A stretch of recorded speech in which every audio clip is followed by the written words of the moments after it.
और शुरू करते हैं दो टूक। लोकसभा चुनाव में महिलाओं का आरक्षण बड़ा सियासी मुद्दा बनने जा रहा है। बीजेपी ने आरक्षण का बिल लाकर दांव खेल दिया तो विपक्षी दल भी इस दांव के दबाव में आधी आबादी को रिझाने की कोशिशों में जुट गए हैं। समाजवादी पार्टी ने मध्य प्रदेश में 20% महिलाओं को टिकट देने का ऐलान किया है। अखिलेश को कहीं न कहीं ये डर सता रहा है कि बीजेपी का आरक्षण दांव यूपी में फायदेमंद हो सकता है, इसलिए बीजेपी के इस मास्टर स्ट्रोक की काट के लिए अखिलेश भी तैयारी कर रहे हैं। मध्य प्रदेश में 20% महिलाओं को सीट के ऐलान के साथ ही अखिलेश ने बीजेपी के 33% आरक्षण वाले बिल पर सवाल उठा दिया। मतलब साफ है कि 2024 की लड़ाई अब महिलाओं पर आ रही है और तमाम दल इस लड़ाई में कूद पड़े हैं। दो टूक में होगी चर्चा, लेकिन उससे पहले न्यूज स्टेट के बड़े सवाल। 20% का दांव, सियासत या फिर दबाव? अखिलेश की मजबूरी या ये है सियासी दांव? बीजेपी से मुकाबला क्या महिलाओं का वास्ता? महिलाओं के भरोसे चुनाव या परिवार पर दांव? महिलाओं को टिकट, क्या खेल जाएगा पलट? मेहमानों से चर्चा, लेकिन उससे पहले क्या कुछ बयान वो सुनवाते हैं।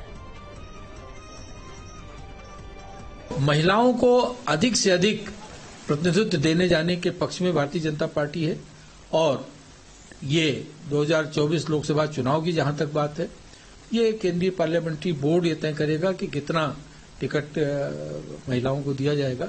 लेकिन ये निश्चित है कि भारतीय जनता पार्टी महिलाओं के सम्मान में महिलाओं को नेतृत्व दिए जाने की पक्षधर है। ये भारतीय जनता पार्टी की छवि वो महिला विरोधी बन चुकी है। बलात्कारियों की सजा माफ हो रही, बलात्कारियों को पैरोल पे छोड़ा जा रहा है, बलात्कारियों के समर्थन में बड़ी बड़ी रैलियां की जा रही। यौन उत्पीड़न के आरोपी वो खुद रैली कर रहे हैं, महिला पहलवान धरने पे बैठे हुए हैं। इसलिए अब 30%, 40%, 50% भाजपा टिकट भी महिलाओं को दे दे, तब भी देश प्रदेश की महिलाएं वो भारतीय जनता पार्टी को अब वोट देने वाली नहीं। शरद त्रिवेदी जी प्रवक्ता बीजेपी, डॉक्टर अभिषेक राय जी प्रवक्ता समाजवादी पार्टी, अजय वर्मा जी नेता कांग्रेस हमारे साथ जुड़े हैं। आप तीनों मेहमानों का स्वागत है। शरद त्रिवेदी जी, अखिलेश यादव का दबाव, एमपी में 33% दीजिए, 24 में उत्तर प्रदेश में कितनी फीसदी महिलाएं उम्मीदवार होंगी? राहुल जी देखिए, सबसे पहली तो बात यह है कि इंडिया गठबंधन में कितनी सीटें इनको मिलेंगी। कांग्रेस बड़ा दिल दिखाएगी, ये बड़ा दिल दिखाएंगे क्योंकि वहां तो कांग्रेस को बड़ा दिल दिखाने की जरूरत है। वहां तो कांग्रेस जो है कि सीटें इनसे ज्यादा हैं, इनका तो नगण्य वहां पे कोई रोल है। तो दूसरी चीज ये है कि हम 98 में बिल का हमने समर्थन किया, 99 में हम बिल खुद लेके आए, 2002, 2003, 2010, और जबकि 2010 में बिल में सत्ता पार्टी समाजवादी पार्टी थी, तो उसके बावजूद हम विपक्ष में होने के बाद भी हमने उस बिल का समर्थन किया। ये शुरू से अंत तक बिल की खिलाफत करते रहे इन्होंने, और आरजेडी की वजह से तो ये बिल जो है कोलैप्स हुआ था पार्लियामेंट में। अब ये एकदम से जब इन्होंने देखा कि नहीं साहब भारतीय जनता पार्टी बिल को ला रही है, बिल के समर्थन में सारे देश खड़ा है, अब इनको लग रहा है कि नहीं साहब इसमें ठीक है, अब बिल तो आ गया, लेकिन देखिए पहले उन पर दबाव बना, अब वो दबाव आप लोगों पर बना रहे हैं। मध्य प्रदेश चुनाव को आधार बनाकर उत्तर प्रदेश में 80 लोकसभा सीटें हैं। हालांकि सीट शेयरिंग उनका विषय है, वो तय करेंगे। मान लीजिए अखिलेश को 50% सीट दे ही दी INDIA ने, तो उसमें तो देंगे ना। हमें लगता है कि 20 या 30 या 33% आरक्षण वाली पद्धति लागू कर देंगे। उम्मीद तो की जा सकती है। हमारी पार्टी में संस्थागत रूप है सीटों को तय करने का। ये नहीं कि कोई आया उन्होंने कहा कि हमको सीट दे दो, पर्ची पे लिख के उनको दे दिया, हाँ तुम्हारी सीट मिल गई, तुमको दे दी गई है। फिर दूसरा आया तो उन्होंने कहा नहीं हम इनसे बेहतर है तो हम इनको सीट दे दीजिए। भारतीय जनता पार्टी में बहुत सुनियोजित तरीके से टिकट बांटे जाते हैं, इस तरह नहीं बांटे जाते जैसे इनके यहाँ बांटे जाते हैं। और दूसरा ये है कि हम तो 33% की बात करें, तो अगर इनको करना चाहिए तो ये 33% की बात करते। ये 20% का आंकड़ा कहां से लेके आए हैं, इसके पीछे क्या इनकी मंशा है। उत्तर प्रदेश में आप देखें कि क्या हाल था इनके समय में, महिलाओं का साथ क्या हो रहा था। इन्होंने तो महिला के सम्मान में जो उस पर जाएंगे, बातें ज्यादा खिंच जाएंगी, हमला किया था, बातें ज्यादा खिंच जाएंगी, उस पर जाएंगे। अजय वर्मा जी, आवाज आ रही है आपको? जी, उनका तो साफ कहना है हम तो महिलाओं का सम्मान करते हैं, इसीलिए हमें जो होगा हम तय करेंगे। देखिए राहुल जी, इस लोकतंत्र में कोई भी पार्टी हो, अपना अपना अधिकार अपनी पार्टी को है और अपने तरीके से वो उसको 1 को दें, 2 को दें, 10 को। अब मैं अगर आपसे ये बताऊं कि भाजपा के हाथी के दांत जो है वो खाने के और है, दिखाने के और। देखिए, यूपी में 80 सीट है लोकसभा, बिहार में 40 है, मध्य प्रदेश में 29 है, महाराष्ट्र में 48 है, राजस्थान में 25 और गुजरात में 26। जरा इनसे पूछ लेते हैं, एक्चुअली में जिस पार्टी में विजय भूषण जैसे सांसद हों, ब्रजभूषण सिंह जैसे सांसद हों, स्वामी चिन्मयानंद जैसे गुरुजी आशीर्वाद देने वाले हों, आसाराम शिष्य जिनके गुरु हैं, जिनके साथ इनके सारे बड़े नेता नाचते हों, कुलदीप सेंगर इनकी सोच हो, मतलब ऐसे लोगों के साथ ये महिलाओं के लिए जो कर रहे हैं केवल दिखावे के लिए, केवल चुनावी हथकंडा अपनाने के लिए। ये देश की महिलाएं इनकी चाल चरित्र चेहरा जान चुके हैं कि इनकी नीति भी खराब है, नियत भी खराब है। और हरियाणा का मंत्री सरदार जी जो वो अभी भी उसके मामले में देख लीजिए, बेटियां को तो पूरे देश ने देखा। अब रहा सवाल, आप अखिलेश जी का कह रहे हैं तो उनकी रणनीति है वो 29 में से 1 कूदें 2 कूदें, या गठबंधन में जो भी सीटें मिलेंगी जिसको दें, उनका अपना तरीका है, अपना पैटर्न है। लेकिन आपको याद हो पिछले चुनाव में उत्तर प्रदेश में हमने लड़कियों लड़ सकती हूँ, हार जीत तो बात की चीजें हैं, जो होती हैं। हमने 33% सीटें महिलाओं को दी थी, शुरू से पक्षधर रहे। बात आधी आबादी की और पूरी आबादी की नहीं है, बात नहीं, आपका कहना है कि वो कहते हैं हम करते हैं। बात सम्मान की है। हम महिलाओं को देश में सम्मान देते हैं, हमारे विचार और विचारकों में फर्क नहीं है। अब ये लोग हैं, इनका देखिए कथनी और करनी में अंतर है। भारतीय जनता पार्टी के नेता हैं, महिलाओं का कितना सम्मान करते हैं। पूरे संसार ने देखा कि वो लड़की जो पोडियम पर गोल्ड मेडल लाती थी वो दिल्ली में किस तरह से तड़प रही थी। और डॉक्टर अभिषेक राय जी कह रहे हैं ये 20 वाला क्या फंडा था, 33 कर देते फिर।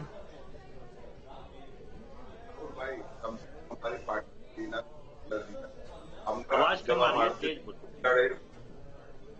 सीटों पे राहुल भाई लड़े जी, कैंडिडेट भारतीय जनता पार्टी सीटों पर लड़ी, उन्होंने 10 उतारे, तो आप परसेंटेज निकाल लीजिए, किसका परसेंटेज ज्यादा था।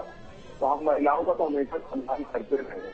अब उनकी पार्टी की सांसद चाहे भूषण चाहे कुलदीप सेंगर रहे, उनके विधायक चाहे स्वामी चिन्मयानंद रहे हो, इस तरह का बदलाव नहीं करते क्योंकि दुनिया से कहीं नहीं छिपा हुआ। अरे महिला सम्मान की बात करते हैं, वर्ल्ड रेसलिंग फेडरेशन जो है इंडिया बैन करने जा रहा है और सारी चीजें उस हिसाब से हो रही है, तो उनको फैसला ही नहीं आ पा रहा।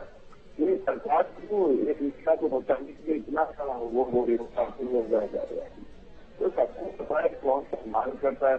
हमें देखिए एक सांसद में जिस तरह दानी कली जी जो माननीय सांसद है उनके खिलाफ सदन में जैसे अमृत के सदन में अमृत सदन अपने कुमारी निकाली, वो भी उनको पुरस्कार दिया गया, उन्हें राजस्थान का भाई प्रभारी बना दिया गया। वो देखिए डॉक्टर अभिषेक राय जी सवाल मुझे किसी पार्टी को लेकर नहीं है, आधी आबादी को लेकर है। हालांकि आप लोग राजनीति करें, कोई 20 कोई 30 कोई 33 कोई 50 भी दे दे, सवाल इस बात को लेकर है, सम्मान वाली बात। केवल इसे राजनीति के केंद्र में न रखा जाए। नहीं, आप ये देख लीजिए, हमारे सांसद बिल्कुल हमारी सांसद और हमारे सारे नेता जितने कार्यकर्ता हैं, सारे लोगों ने मिलकर उनको चुनाव अगर जिताया चुनाव। हम हमेशा जूही सिंह जी हमारी भी है और वो राष्ट्रीय अध्यक्ष भी है महिला सभा की। आप देखते होंगे किस बेबाकी से वो अपनी बात रखती हैं और सारी चीजें करती। हमारी पार्टी में महिलाओं को हमेशा सम्मान दिया गया। नहीं तो जो मध्य प्रदेश में जो अखिलेश यादव ने कहा और जो आप लोग करने जा रहे हैं, ये दबाव है क्या बीजेपी पर? कोई दबाव नहीं साहब, कोई दबाव नहीं। ये हमारे राष्ट्रीय अध्यक्ष जी पे कोई दबाव नहीं, उनके ऊपर नहीं, बीजेपी के ऊपर आपके राष्ट्रीय अध्यक्ष का दबाव। बिल्कुल नहीं, बीजेपी का हमें क्या लेना देना। बीजेपी तो ग्राउंड में उसका खिसक रहा है, उसको डर लगने लग गया, इसलिए अपने नेता कैबिनेट मंत्रियों तक को उतारने लग गई विधानसभा चुनाव में। अब उनके पास कार्यकर्ता नहीं जो विश्व की सबसे बड़ी पार्टी होने का गुमान भरते हैं, क्योंकि वो महंगाई और बेरोजगारी जैसे मुद्दों पर वो बात नहीं कर पाते, तो वो चेहरों पे चुनाव। शरद त्रिवेदी जी देखिए, कटाक्ष भी कर रहे हैं डॉक्टर अभिषेक राय जी कि आप तो दुनिया की सबसे बड़ी पार्टी कह रहे थे, जमीन खिसक रही है। सवाल यह है कि जो साइलेंट वोटर कहे जाते रहे वो आपके साथ रहे, लेकिन यहां दोनों पार्टियों के प्रवक्ता नेता कह रहे हैं कि अब तो ऐसा नहीं होने वाला। सबसे ज्यादा सम्मान तो समाजवादी पार्टी ने दिया और उससे ज्यादा सम्मान कांग्रेस ने दिया। देखिए, वर्मा जी ने बहुत अच्छी बात कही, लेकिन दिक्कत यह है कि इनकी कथनी करनी में फर्क है। आप देखें कि राजस्थान जो हमारा क्राइम रिकॉर्ड ब्यूरो ने की रिपोर्ट है कि जो rape capital of the country है, और दूसरी जगह जो दूसरे नंबर पर है केरल है, जहां से इनके सांसद आते हैं, जो युवा नेता आते हैं। तो ये तो इनका महिला की तरफ सम्मान है। और जैसा ये कह रहे हैं कि नहीं साहब, ये हर गरीब या इस तरह के लोगों के साथ ये खड़े होते हैं, तो आप देखें कि जब उत्तर प्रदेश में जब घटना घटी थी लखीमपुर खीरी में, तो चन्नी जी ने 50 लाख रुपए दिए थे और भूपेश बघेल जी ने दिए थे। 2 साल हो गए इस घटना को घटे, उसके बाद जितनी भी घटना उत्तर प्रदेश में घटी, कभी किसी ने आके उत्तर प्रदेश में पैसे नहीं दिए हैं। तो ये कहानियां जो हैं अब जनता देख चुकी है। आप देखें 9 साल में जब जब ये हमारे विपक्ष के मित्र चुनाव में आए हैं, जनता ने इनको वापस भेज दिया है। 2 लोकसभा, 2 विधानसभा और 2 निकाय चुनाव में भारतीय जनता पार्टी को पूर्ण बहुमत और पूर्ण आशीर्वाद मिला है। तो हम, जनता तो खुद कह रही है, हम नहीं कह रहे हैं। अब तो जनता कह रही है। उत्तर प्रदेश में 16% निवेश, पूरे भारत का निवेश 16% उत्तर प्रदेश में हुआ है। हम नहीं कह रहे हैं। 3.5 करोड़ लोगों को हमने गरीबी रेखा से ऊपर लेके आए, और हमारे 7 साल के कार्यकाल में उत्तर प्रदेश में जो समय था जिसमें कि 3 साल तो वायरस की भेंट चढ़ चुका था। तो भारतीय जनता पार्टी तो जो कहती है उसने करके दिखा दिया। इनका तो, लेकिन अजय जी को ऐसा नहीं लगता। इनके नेता ने असेंबली में राजस्थान, अजय जी को ऐसा नहीं लगता। हम मर्द हैं, हम लोग पुरुष हैं, तो बलात्कार तो एक सामान्य सी बात है। अजय जी को ऐसा नहीं लगता। देखिए मैं बताऊं आपको भाई जी, इनका जो अभी आपने देखा चाल चेहरे की बात करते हैं, अरे भैया इनके कहने से क्या फर्क पड़ता है कि क्या करेंगे क्या नहीं करेंगे। सबने देखा कि कितना महिलाओं को ये सम्मान देते हैं। मैं आपको कई वीडियो अगर भेज दूं भाजपा की महिलाओं के, वो कितनी बेटियों की देखा था। वो हत्याकांड हुआ था उत्तराखंड में, उस बेटी का एक बड़े किसी उसको भेजने के लिए उस मंत्री के रिसोर्स बेटे के, तो मैं कितने उदाहरण दिखाऊंगा रोज। अब वो 12 वर्षीय बच्ची के साथ जो उज्जैन में बलात्कार हुआ है, वो बिल्कुल निर्भया जैसा हुआ है। आज तक 3 दिन हो गए, पकड़े नहीं गए। ये राजस्थान की बात करते हैं, 2 घंटे में बदमाश पकड़ लिए जाते हैं, अरेस्ट कर लिए जाते हैं, जेल भेज दिए जाते हैं। हमारा ये देखिए कि हमारा प्रशासन, हमारे लोकप्रिय मुख्यमंत्री, राजस्थान की जितनी घटना होंगी आज तक, मणिपुर का देख लीजिए, फिर देख उठाए फिर जल उठाए, वहां बेटियों के साथ बलात्कार होकर सड़कों पर किस तरह से उनके साथ प्रदर्शन और घटना और विभत्स होकर ऐसा लगता है कि भारत में, मध्य प्रदेश में देखिए किस तरह से पेशाब किया जाता है सिर पर। तो इनकी करने में बहुत बड़ा फर्क है, और इनको ये जहां तक लगता है कि ये कर लेंगे, अभी तो पूरे देश के लोग। ठीक है, डॉक्टर अभिषेक राज जी, आप भी कुछ कह दीजिए तो फिर सब मिलाकर जवाब ले ले शरद जी से। इनकी असलियत खुल चुकी है, लोग पहचान चुके हैं, और इनको विदाई का समय आ गया है। सबका साथ सबका विकास का नारा नहीं है इनका, सबका साथ सबका विनाश। और भाजपा का विकास ही करते हैं, ना देश का विकास करते, ना युवाओं का विकास। ठीक है, वो तो 24 में दिखेगा, वो तो 24 में दिखेगा क्या होगा। डॉक्टर अभिषेक जी, देखिए राहुल भाई, शरद भाई हमारे बड़े भाई हैं और बहुत अच्छे वक्ता भी हैं। मैं इनका हमेशा सम्मान करता रहा हूँ, लेकिन मैं कुछ चीजों पे कहते हैं ना, हमारी नीतियां अलग हैं। जैसे लखीमपुर खीरी की घटना के लिए इनके कार्यकाल में हुई, स्वामी चिन्मयानंद इन्हीं के सांसद ने क्या कार्रवाई हुई, अभी विभूषण जी पे क्या कार्रवाई हुई, सबने देखा, सभी लोगों ने देखा है। और एकदम कहते हैं ना, जो देश की बेटियां मेडल ले आ रही थी और जो वो सारी चीजें करी थी, उन्हें जंतर मंतर पे बैठना पड़ा। माननीय प्रधानमंत्री जी को बोलना चाहिए था। मणिपुर की घटना अभी आपने देखी किस तरीके से वो घटना, उस पर हमें मजबूरी में सारे विपक्ष को मिलकर नो कॉन्फिडेंस मोशन लाना पड़ा, क्योंकि माननीय प्रधानमंत्री जी, इसीलिए तो कहा जा रहा है कि पुरुषों को अब सोच बदलेगी जब 33% आबादी बिल्कुल लोकसभा और राज्यसभा में। नहीं राहुल भाई, मैं बता रहा हूँ, मैं तो देखिए डॉक्टर हूँ, और जब मैं बैच में पढ़ता था, अपने MBBS बैच में पढ़ता था, तो हम 48 लड़के थे तो 52 लड़कियां होती थी। 2 लड़कियों को बराबरी का अधिकार हमेशा मैंने देखा है। मैं उस चीज का सिद्धांत में तो विदेशों में भी रहा, और वहां पे भी मैंने ये सारी चीजें देखी है। बराबरी का अधिकार, सम्मान उनको बराबर मिलना चाहिए। जो लोग पीछे हैं उनको बराबरी का मौका देना चाहिए, और चाहे वो राजनीति हो चाहे कोई भी फील्ड, मैं हमेशा उस चीज का सम्मान करता हूँ। और महिलाओं का सम्मान सर्वोपरि है। ये समाजवादी पार्टी की सोच है, विचारधारा है, और यही हमारी लाइन। शरद जी उन्होंने क्लियर कर दिया, दोनों लोगों ने क्लियर कर दिया कि क्या विचारधारा है, क्या पार्टी लाइन है। 1 मिनट अजय जी, कोई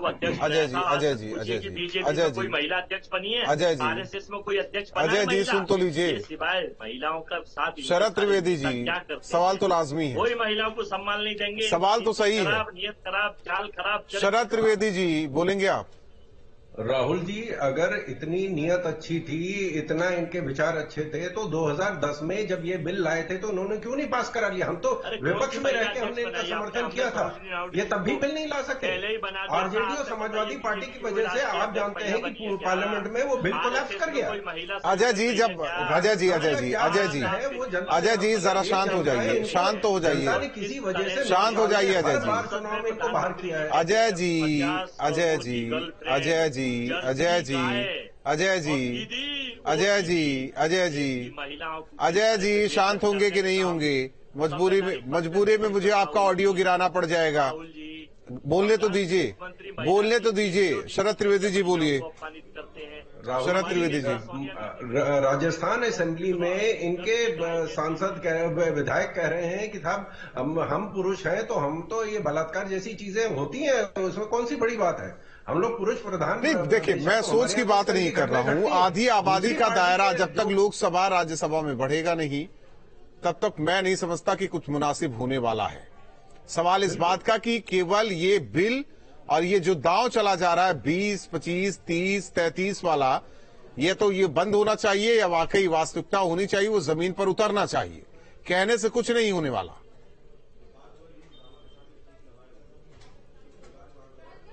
शरद जी, कहने से कुछ नहीं होने वाला, चाहे अखिलेश कहें या कोई और नेता कहे।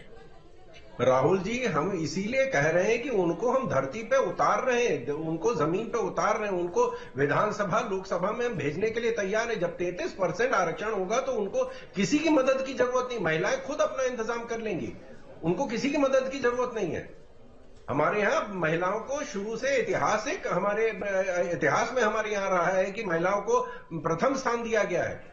महिला को अर्धांगिनी कहा जाता, पुरुष को आधा पुरुष जो है वो महिला बनाती है, लेकिन महिला अपने आप में पूर्ण है।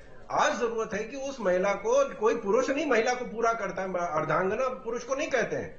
तो हम चाह रहे हैं कि महिलाएं जो है खुद सामने आए। तो ये मान लिया जाए कि 80 लोकसभा सीटों पर, हालांकि वो तो देखिए, वो तो जिस तरीके से संवैधानिक चीजें हैं, लेकिन फिर भी 80 लोकसभा सीटों में करीब हमें लगता है कि 20 से 25 से 26 होंगी, 25 से 26 बैठेंगी। तो वो टिकट हो जाएगा बीजेपी की तरफ से, या समाजवादी पार्टी या जो INDI गठबंधन है वो भी देगी। तब मैं मानूं कि वाकई सारी की सारी पार्टियां समझती हैं। 33% अनुपात से अक्षर पालन करेगा। भाजपा से पूछ लीजिए, इन्होंने आज तक कोई राष्ट्रीय अध्यक्ष बनाई है क्या महिलाओं की? अब तक नहीं, तो सुन तो लीजिए, बोल तो रहे हैं। शरद जी पूछिए इनसे। शरद जी, राहुल जी, ये तो बहुत बड़े सेकुलर हैं। इनके गुलाम नबी आजाद साहब ने खुद कहा कि पहले 40 साल जो है 3 इनके राष्ट्रीय अध्यक्ष अल्पसंख्यक वर्ग से थे और पिछले 70 साल में एक भी नहीं बना। तो ये कौन सी बात है कि नहीं साहब, महिला ही जो है, अगर महिलाएं आएंगी और महिला राष्ट्रीय अध्यक्ष बनेंगी तो देश में विकास होगा।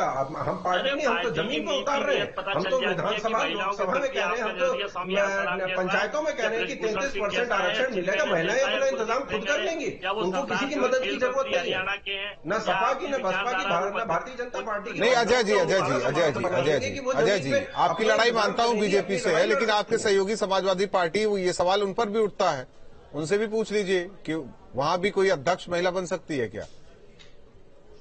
देखिए, समाजवादी पार्टी, देखिए, अगर महिलाओं की बात करेंगे तो सबको बनाएंगे। हालांकि इसका जवाब बेहतर समाजवादी पार्टी, हाँ, उन्हीं से सवाल है, वही जवाब दे रहा है।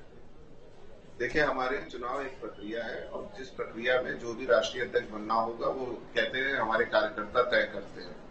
ये कोई जरूरी नहीं है, और हमारे कार्यकर्ता जिसको चुनते हैं हम राष्ट्रीय अध्यक्ष। नहीं, तो इसका क्या मतलब हुआ कि अजय जी की पार्टी में कोई चुनता है और आप लोगों की पार्टी में कार्यकर्ता चुनते हैं? मेरी बात सुन लीजिए, मेरी बात कंप्लीट तो हो जाने दो राहुल भाई। मैंने बोला ना कि आप जानते हो मैं एकदम फैक्ट। ठीक, अभिषेक जी बोलिए। जी, देखिए, हमारे कार्यकर्ता चुनते हैं और जिसको भी वो नेता या अध्यक्ष मानना चाहते हैं, जिसको संस्थापक का जो है वो, हम अपने संस्थापक की आइडियोलॉजी पे चलते हैं, स्वर्गीय नेताजी की आइडियोलॉजी पे चलते हैं। और ऐसा नहीं है कि समाजवादी पार्टी ने मना किया, हमारी महिला विंग है एकदम अलग है, उसकी राष्ट्रीय अध्यक्ष मैंने बताया आपको। नहीं, वो तो हर पार्टी की महिला विंग होती है, हर पार्टी की महिला विंग, लेकिन हमारे बराबर का सम्मान मिलता है, और अगर समय आएगा और वक्त का परिवर्तन होगा। नहीं, एक चीज हो मैं भी सकता यहाँ है क्लियर करना चाहता हूँ, हालांकि कोई महिला अजय हमारे यहाँ से राष्ट्रीय अध्यक्ष हो सकता है अजय जी और शरद अजय जी ने क्लियर कर दिया कि हमें जो सीट मिलेगी हम तो दे देंगे 33% उसमें सोनिया सीटें। गांधी जी हमारी राष्ट्रीय अध्यक्ष थी, हमारी उत्तर प्रदेश की प्रभारी नहीं देखिए, तो महिलाओं का हम इसमें समाजवादी पार्टी का स्टैंड बहुत क्लियर है। भाजपा से हाँ, पूछिए इनकी जरा स्टैंड तो सुन लेते हैं अभिषेक जी। देखिए हमारा स्टैंड बहुत क्लियर है। हम इस बार बहुत सारी महिलाओं को चुनाव लड़ाने जा रहे हैं। जो जिताऊ कैंडिडेट होगा, जो जितने मजबूती से लड़ेगा, हम अपनी महिला विंग को स्ट्रांग कर रहे हैं। महिलाओं का हम उसमें पड़े हुए हैं और हम उनको क्या कहते हैं, इस बार चुनाव लोकसभा में लड़ाने जा रहे हैं। बस सीधी सी एक लाइन। बहुत अच्छा लगता है जब आप लोग आधी आबादी के उत्थान की बात करते हैं, उनके हक हकूक की बात करते हैं, लेकिन धरातल पर क्या मिलता है वो हम सब जानते हैं। बहुत बहुत धन्यवाद आप तीनों मेहमानों का। जाहिर तौर पर एमपी से ये जो सियासी राग छिड़ा गया है, ये यूपी तक लोकसभा चुनाव में जो मुद्दा है आरक्षण का, वो किस तरीके से गरमाने वाला है। क्या बीजेपी इसे भुना पाएगी या फिर दबाव में रहेगी? जिस तरीके से दबाव बनाने का काम अखिलेश यादव ने शुरू कर दिया है, देखना होगा कि INDIA की तरफ से उत्तर प्रदेश में 80 लोकसभा सीटों पर कितनी महिला उम्मीदवार और बीजेपी की तरफ से कितनी महिला उम्मीदवार। तभी ये मान सकते हैं कि वाकई ये जो पार्टियां कहती हैं वो करती हैं। बाकी आधी आबादी इसका आकलन जरूर करे। दो टूक में इतना है।